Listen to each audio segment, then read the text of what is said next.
I'm Ian Rush and you're watching the Redmen TV.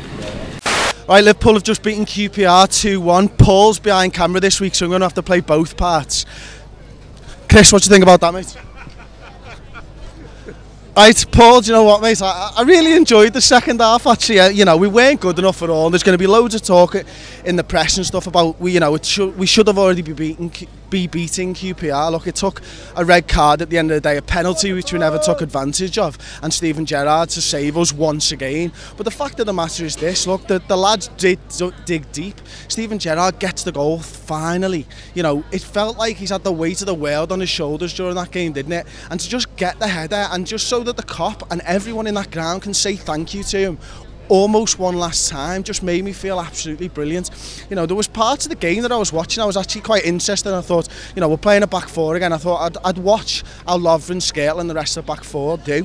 Look, I can't talk about the corner because I saw it once, you know, but for the rest of the game, Skrtel and Lovren were talking to each other all throughout the match, and I thought they were brilliant. You know, they were talking to Emre Can, talking him through the game. Thankfully, they were talking Glenn Johnson through the game as well. But defensively, as a unit, they actually worked really well. You know, and you know, with Steven Gerrard picking the ball off them and starting to move the ball forwards again, I thought we transitioned really well between the defence and midfield. The problem we've got once again is how we transition from midfield to attack.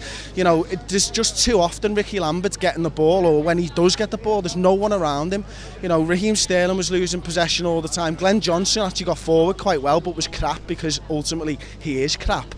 You know, Phil Coutinho, were just begging for him to do absolutely anything. We just want him to get on the ball and score a goal. And at times, Phil Coutinho looks like the only man. But you know, the thing that I thought was best about that formation, the freedom that it provided Jordan Henderson. Because first half, he was just getting into the box time after time after time and getting beyond Ricky Lambert. And we've needed to see our midfielders, especially our attacking midfielders, getting behind our strikers all season. You know, Ricky Lambert's not the fastest. What does he need? He needs midfielders running past him constantly to give him balls, and that was encouraging for next season, because I can see us basically playing a 4-2-3-1 much like that next season.